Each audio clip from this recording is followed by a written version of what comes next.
Hello, my name is Malina MacDonald, and I'm responsible for reducing carbon emissions and costs from business travel at the Highland Council. I hope that you find this presentation useful and that the business travel projects highlighted can be replicated across Scotland. The Highland Council region covers the largest geographical area of any local authority in the UK. At 8 people per square kilometre, it's sparsely populated. 7,000 miles of road dominate the region's transport network, therefore the mode of travel frequently chosen is the car. Highland Council, like all Scottish local authorities, has committed to reduce CO2 from its operations and services by 42% by 2020, as set in the Climate Change Scotland Act. The Council's progress is monitored through its Carbon Management Plan, which sets out a strategy for emissions and cost savings from the activities we can monitor and influence. In the Carbon Management Plan baseline year of 2007-8, business travel carbon emissions were 7% of the Council's total carbon emissions. This was equivalent to 11.6 million miles travelled, which incidentally would take you around the world 46 times. Over the life of the plan, the aim was to implement projects which would actively reduce this figure. Over the 4 years of the plan, total emissions reduced by 13% against a target of 12%. Business travel emissions reduced by 27%, significantly exceeding the target of 12% set for the sector. This amounted to over 3.1 million fewer miles, resulting in a cost saving of over £350,000. A major influence on reducing business travel has been decreasing the Council's annual travel budget by 7% for 4 consecutive years. This gave a strong message to managers that travel must reduce to remain within budget. Ensuring there was a dedicated post responsible for business travel also ensured coordination between services and projects. Devising emission reduction targets for the Council through the Carbon Management Plan also had a major influence on reducing business travel. When services have not been seen to reduce sufficiently, remedial action has taken place. One example was assessing and altering journey patterns for a particular job role to ensure that the staff travelled fewer miles. In fact, determining robust baseline data, such as miles travelled per year and their associated CO2 and costs, gives a good picture of what is happening with business travel in an organisation. Sometimes learning what organisations don't know can be just as enlightening. The principle is generally that once you understand your data, you can seek to manage it. A key initiative which served to reduce business travel by car was the implementation of a business travel hierarchy at Highland Council. It's a simple thought process which requires staff to think about whether they need to travel at all, and if so, to consider alternatives.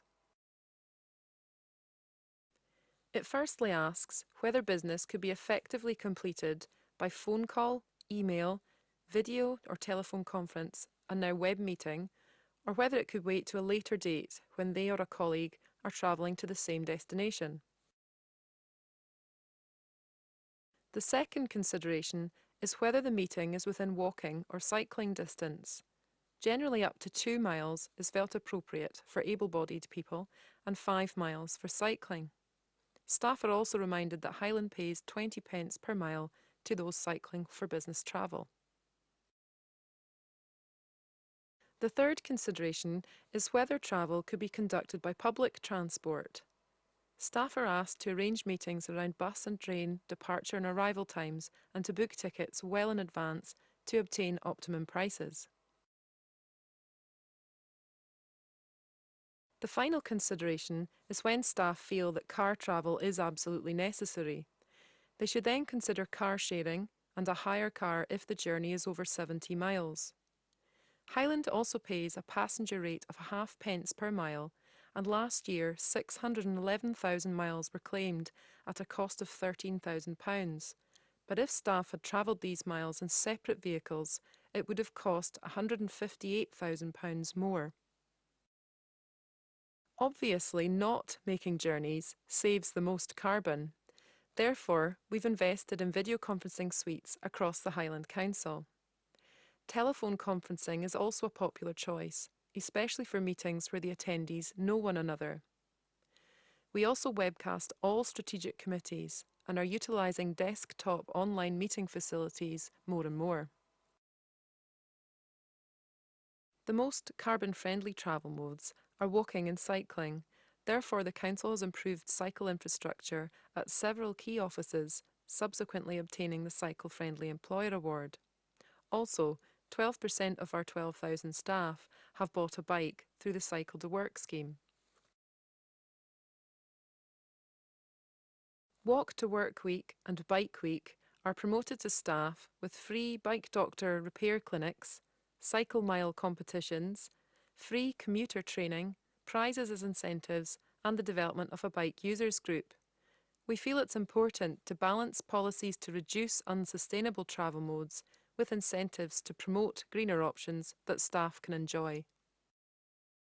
In order to ensure a consistent approach to public transport booking and to assist the Council in applying for the second level of the Carbon Trust standard, a corporate travel booking desk has been developed. As a result, the Council benefits from reduced travel prices and staff expertise has been developed in this area. Projects to make car travel more sustainable include promoting formal and informal car sharing, and the Council has leased 2 extended-range electric vehicles and plan to adapt future hire car policies to include a maximum CO2 level for vehicles. 350 staff have also attended fuel-efficient driver training, and a grey fleet review has been completed free of charge by the Energy Saving Trust. An initiative that will further influence travel for both business and commuting is the Council's mobile and flexible working policy. The aim is to work from flexible locations that facilitate a reduction in both building and travel costs and emissions using improved technology. This also serves to increase staff productivity and improve work-life balance. Many thanks for listening to my presentation today, and I hope you found the content useful despite not being able to see me in person. My aim was to show that you can even present at a conference without travelling, and in doing so, I've saved around £150 in travel and accommodation costs, 8 hours travel time, 312 miles travel, and 169 grams of carbon dioxide.